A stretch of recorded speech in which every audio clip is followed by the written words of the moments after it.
তো হেল্ল' নমস্কাৰ কমৰকচুদম কলম্বাই লগতে কাৰ্ডুম কি খবৰ মোৰ খবৰ ভালেই নিশ্চয় আপোনালোকৰ খবৰ ভালে আছে মোৰ নাম হৈছে অম্লানজ্যোতি য়েইন আপোনালোকে মোৰ ইউটিউব চেনেল ডিফেন্স ক্লাব এজে চাই আছে বৰ্তমান ফিল্ডত আছোঁ আৰু এইকেইদিন হয়তো গম পাইছে SSC GD ফিজিকেলতে চলি আছে সুকবি লগতে আপোনালোকৰ গুৱাহাটী 9 মাইলত চলি আছে তাৰে বিষয়ে বহুতে সুধি আছে কেনেকৈ পাছ কৰিছে কেনেকৈ ৰানিং হৈছে RFID কেনেকৈ লগোৱা হৈছে ডকুমেণ্ট কি লাগিব সকলোখিনি মই প্ৰশ্নকেইটা লিখি আনিছোঁ বহুতে মোক প্ৰশ্ন কৰিছিলে কমেণ্টত লগতে মোক মেছেজতো কৰিছিলে তো তাৰে সকলোখিনি উত্তৰ দিব চেষ্টা কৰিম তো বলক আজি ভিডিঅ' বিনা দেৰি নোহোৱাকৈ আৰম্ভ কৰোঁ মোক কি প্ৰশ্ন কৰিছে মই লিখি আনিছোঁ বহুতে বেলেগ প্ৰশ্ন কৰিছিলে এইটো কাৰণে সকলোখিনি মনত নাই প্ৰথমে তেওঁলোকে সুধিছে যে 9 মাইল লগতে সুকবিৰ গ্ৰাউণ্ডৰ সাইজটো কিমান আছে গ্ৰাউণ্ড নহয় এইটো দুটাই কিবা ৰাস্তাই হয় কিন্তু হ'লেও সুকবিটো অলপ বেলেগ লগতে যোনটো গুৱাহাটী 9 মাইল হৈ আছে তাৰ অলপ বেলেগ হয় এইটো প্ৰশ্ন সুধিছে লগতে গড়ি ব্যৱহাৰ কৰিব দিছে নাই তাৰপিছতে তাত ৰুম পোৱা যাব নাই সুকবিয়ে হওক গুৱাহাটী 9 মাইল দুটাই দিছে ৰুম পোৱা যাব নাই লগতে তাত দামকেইটা কিমান লৈছে ৰুমৰ লগতে হোটেল আছে নাই মানে ভাত খাবলৈ এনেকৈ হোটেল আছে নাই উঠিছে লগতে ফিল্ড নে ৰাস্তা দুটাকে দিছে মানে ৰাস্তাটো কেনেকুৱা ৰাস্তা দৌৰিব দিছে নে ফিল্ডত ৰানিং কৰিব দিছে এইটো প্ৰশ্ন কৰিছে তাৰপিছত আপোনালোকক সুধিছে যেন এটা গ্ৰুপত কিমানকৈ দিছে অলৰেডি মই কৈছিলোঁ কিন্তু হ'লেও কৈ দিম তাৰপিছতে ৰানিঙৰ আগত ডকুমেণ্ট চেক কৰিছে নে পিছত চেক কৰিছে লগতে হাইট ৱেইটটো কেতিয়া চেক কৰিছে এইটো প্ৰশ্ন মোক কৰিছে তাৰপিছত দিছে যেন RFIDটো কেনেকৈ লগাইছে কেনেকৈ আপোনালোকৰ এইটো ব্যৱহাৰ কৰিব দিছে এইটো দিছে তাৰপিছতে এজনে মোক কমেণ্ট কৰিছিলে যেন মই যেতিয়া প্ৰেক্টিছ চলাই আছিলোঁ তেতিয়া মোৰ ৰানিঙৰ টাইমিং লাগিছিলে 28 পৰা 29 লাগিছিলে কিন্তু তেওঁ ফিজিকেল টেষ্টৰ দিনা টাইমিং পাইছেগৈ 23 মিনিট 1 ছেকেণ্ডত তেওঁ ৰানিং কমপ্লিট কৰিছে মানে তেওঁ ৰানিং ইম্প্ৰুভ কৰিলেগৈ এইটো বহুতে এইটো চাই পানি ভাল লাগিবগৈ প্ৰথমটো প্ৰশ্নৰ উত্তৰ যেন আপোনালোকৰ গুৱাহাটী 9 মাইল লগতে সুকবিৰ সাইজটো কিমান মানে যোনটো গ্ৰাউণ্ডৰ সাইজটো তো সুকবিৰ হ'ব আপোনালোকৰ হ'ব 500 মিটাৰ মানে তেওঁলোকে ঘূৰিব লাগিব 10 পাক লগতে আপোনালোকৰ যোনটো 9 মাইলৰ ঘূৰিব লাগিব তেওঁলোকে সাইজটো হৈছে গ্ৰাউণ্ডৰ সাইজটো 1250 মানে আপোনালোকে আপ ডাউন কৰিব লাগিব তেওঁলোকে আপ ডাউন কৰিব দিছে বুলি কৈছে এনেকৈ ঘূৰিব লাগে আপ ডাউন ঘূৰিব লাগে এইটো হ'ব আপোনালোকে 4 বাৰ যোনটো 1250 মিটাৰ মানে যোনটো তেওঁলোকৰ গ্ৰাউণ্ড নহয় মানে ৰাস্তা হয় আপোনালোকে ভিডিঅ' দেখিছে মই অলৰেডি ভিডিঅ' দিছিলোঁ আপোনালোকে পকা ৰাস্তাত আপ ডাউন কৰিব লাগিব লগতে কিছুমানে সুধিছিলে আমি জোতা ইউজ কৰিম নে আপোনালোকে খালী ভৰি ইউজ কৰিব আপুনি যেনেকৈ কমফৰ্টেবল এনেকৈ ৰানিং কৰিব পাৰে কিন্তু মই ৰেকমেণ্ড কৰিম আপোনালোকে যেন জোতা কিনিব পাৰে ভাল জোতা আপোনালোকে ইউজ কৰিব পাৰে চেগাও ভাল আছে চেগা লগ যি আপোনালোকে ভাল পায় যদি কিনিব ইচ্ছা আছে লিংক আছে ডেছক্ৰিপশ্যনত একদম পাতল বহুতে মোৰ ভিডিঅ' চাই পিনি কিনিছে আপোনালোকেও গৈ পেলাই কিনিব পাৰিব ছেকেণ্ড প্ৰশ্ন হৈছে যেন আপোনালোকৰ এইটো দিছে যেন গড়ি ইউজ কৰিব দিছে নাই আপোনালোকে গড়ি ইউজ কৰিব পাৰিব যেনেকৈ আপোনালোকে লৈ যাব পাৰে ইউজ কৰিব দিছিলে প্ৰথমে তেওঁলোকে কনফিউজ হৈছিলে এইটো কাৰণে মই কৈছিলোঁ যেন ঘড়ি ইউজ কৰিব দিয়া নাই বুলি ঘড়ি আপোনালোকে ইউজ কৰিব পাৰিব আপোনালোকৰ নিজৰ টাইমিংটো চাবৰ কাৰণে ঘড়ি আপোনালোকে ইউজ কৰিব পাৰিব এইটো কাৰণে কোনো টেনশ্যন ল'বলগীয়া প্ৰয়োজন নাই এটা প্ৰশ্ন কৰিছিলে মোক যেন ৰাস্তাত ৰানিং কৰিব দিছে নে ফিল্ডত ৰানিং কৰিব দিছে নাগালেণ্ডে হওক বা আপোনালোকৰ যোনটো নাগালেণ্ড সুকবি লগতে গুৱাহাটী 9 মাইল গুৱাহাটী 9 মাইলৰ হয়তো আপোনালোকে অলৰেডি ভিডিঅ' দেখিছে তাতে কেনেকুৱা ৰাস্তা হয় পকা ৰাস্তা আপোনালোকে ৰানিং কৰিব দিছে 1250 মিটাৰ আছে আপ ডাউন কৰিব দিছে এইটো কাৰণে বহুতে জোতা ইউজ কৰিছে আপোনালোকৰ হয়তো ভিডিঅ' দেখিছে অলৰেডি মোৰ লগতে যোনটো আপোনালোকৰ নাগালেণ্ড সুকবি এইটো আপোনালোকৰ পি আকাৰৰ নিচিনা হ'ব লগতে এইটো অলপ ৰাউণ্ড বুলি কৈছে অলপ কিছুমানত মাটি আছে কিছুমানত পকা ৰাস্তা বুলি কৈছে সমান নহয় মানে অলপ আপ ডাউনো কৰিবলগীয়া হয় বুলি কৈছে তাৰপিছতে কিছুমান জেগাত বালি অলপ সৰু উঠি আছে এইটো কাৰণে আপোনালোকে জোতা ইউজ কৰিব লাগিব লগতে আপোনালোকৰ যোনটো গ্ৰাউণ্ডটো ঘূৰিব লাগিব 10 পাক এইটো হয়তো গম পাইছে অলৰেডি ভিডিঅ' বহুতে দেখিছে চাগে ময়ো ভিডিঅ' দিছিলোঁ গৈ পিনি আপোনালোকে চেক আউট কৰিব পাৰিব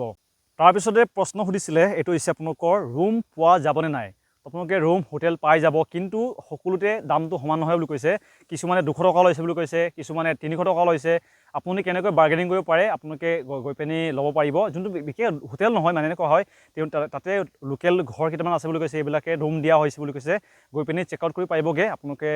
যদি লগৰ আছে তেওঁলোকক ফোন কৰক সুধক মই কেইটামান ফোন কৰিছিলোঁ তেওঁলোকে কৈছে যে কিছুমানে 200 লৈছে কিছুমানে 300 লৈছে কিছুমানে 100 লৈছে বুলি কৈছে যেনেকৈ আপুনি বাৰ্গেনিং কৰিব পাৰে মানে আপোনালোকে দামটো কমাব পাৰে বঢ়াব পাৰে আপোনালোকৰ ইচ্ছা ৰুম কিন্তু আপোনালোকে পাইছে ৰুম মানে তাৰপিছতে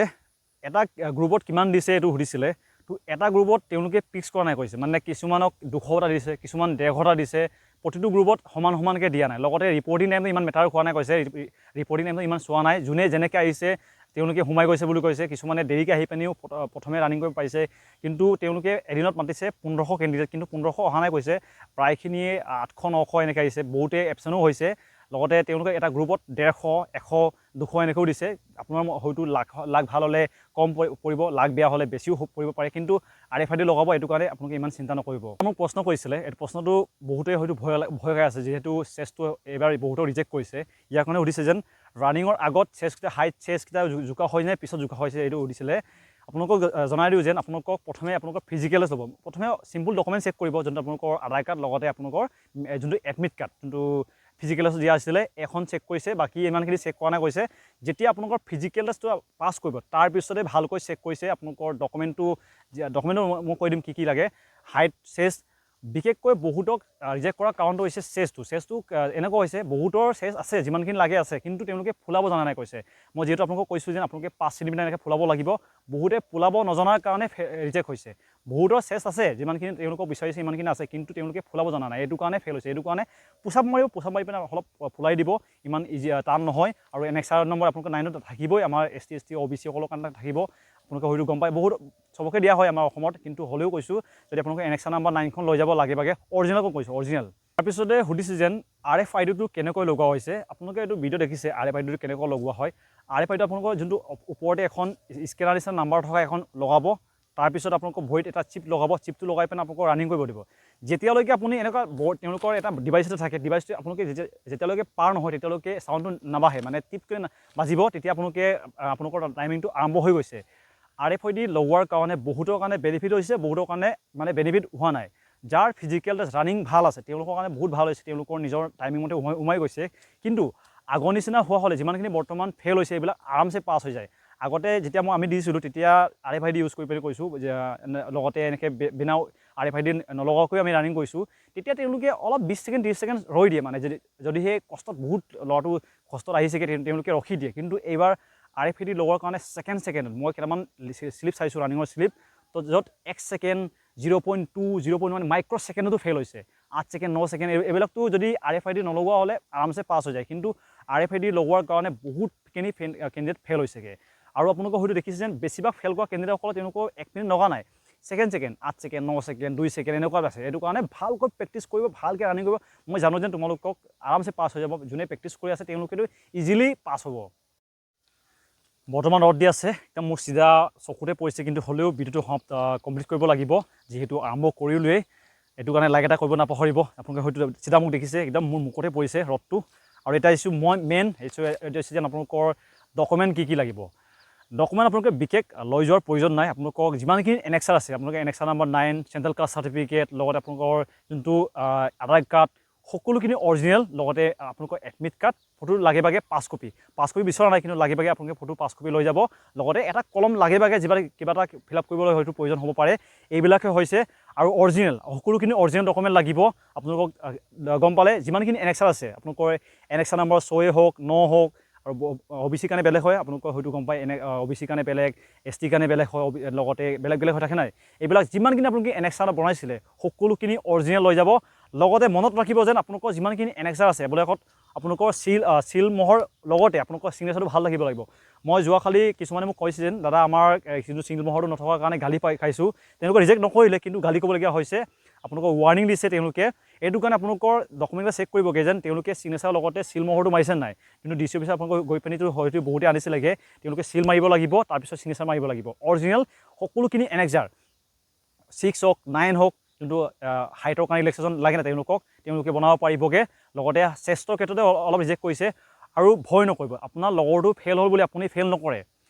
সেইদিনা তেওঁ দিনটো বেলেগ আছিলে এতিয়া আপোনাৰ বৰ্তমান দিনটো বেলেগ হয় এনেকুৱা হয় ময়ো বৰ্তমান ৰানিং কৰি থাকোঁ মইতো ফিল্ডত আপোনালোকে হয়তো দেখে যেন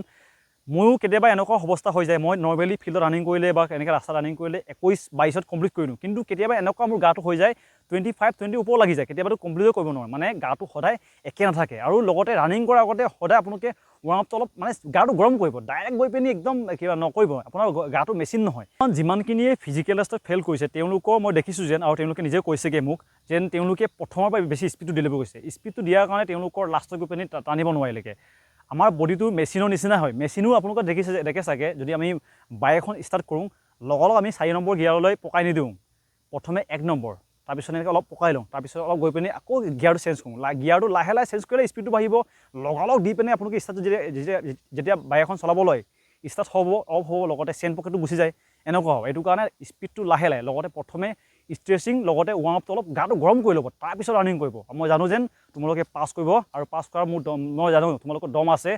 পাছ কৰি পিনি মোক খবৰ দিবাগৈ যেন দাদা পাছ কৰিলোঁ, আৰু থেংক ইউ বুলি কোৱাৰ প্ৰয়োজন নাই। মোৰ বহুতে কৈছে আপুনি আমাক হেল্প কৰাৰ কাৰণে আমি পাছ কৰিছোঁ। তোমালোকৰ কষ্টৰ ফল, মই একো তোমালোকক কৰা নাই, জাষ্ট মই কৈ দিছোঁ কেনেকৈ কি কৰিব লাগে। আৰু সকলোখিনি চোৱাৰ কাৰণে ধন্যবাদ থাকিলে, ইমানখিনি চোৱাৰ কাৰণে ভিডিঅ'টো, আৰু লাইক এটা কৰিব নাপাহৰিব, আৰু ধন্যবাদ।